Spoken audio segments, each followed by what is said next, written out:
Wrapper ഗായകൻ വേടൻ ഇടതുപക്ഷ സർക്കാരിനെക്കുറിച്ച് പറഞ്ഞ വാചകങ്ങൾ കൃത്യമായി കേൾക്കേണ്ടതാണ്.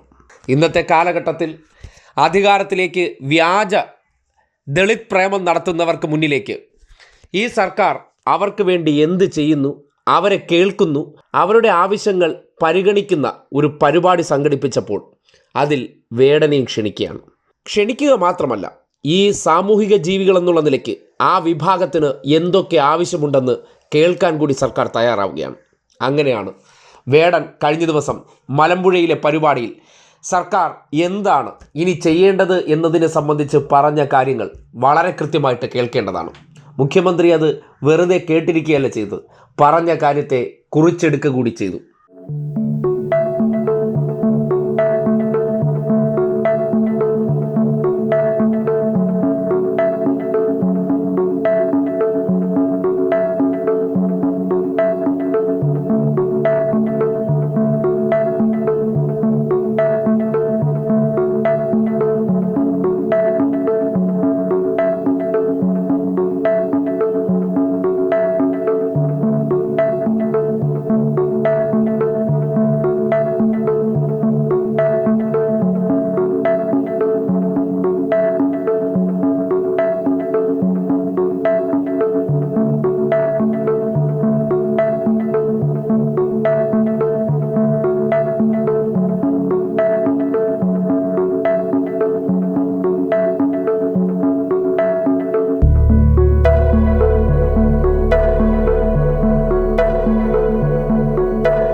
അതെ, ഈ സർക്കാരും ഒരു പക്ഷേ വേടൻ്റെ ഒരു പാട്ടുപോലെ തന്നെ വോയിസ് ഓഫ് വോയിസ്ലെസ് എന്ന വാക്കിനെ അന്വർത്ഥമാക്കുന്ന പ്രവർത്തനമാണ് നടത്തുന്നത്.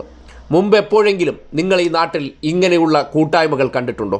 ആ വിഭാഗത്തിൽ നിന്ന് സമൂഹത്തിൻ്റെ ഉന്നതിയിലേക്ക് എത്തിയവരെ ഉൾപ്പെടെ സാധാരണക്കാരായ മനുഷ്യരെയും സംഘടനകളെയും എല്ലാവരെയും വിളിച്ചു വരുത്തി അവർക്ക് പറയാനുള്ളതും അടുത്തതായി അവർക്ക് ചെയ്തു കൊടുക്കേണ്ട കാര്യങ്ങളെക്കുറിച്ച് മുഖ്യമന്ത്രി തന്നെ നേരിട്ട് ചോദിക്കുകയും ആ അഭിപ്രായങ്ങൾ കേൾക്കുകയും അത് കുറിച്ചെടുക്കുകയും ചെയ്തിട്ടുണ്ടെങ്കിൽ മുൻകാലങ്ങളിൽ അത്തരം പ്രവർത്തനങ്ങൾ ചെയ്തതിൻ്റെ റിസൾട്ട് മാത്രം പരിശോധിച്ചാൽ മതി.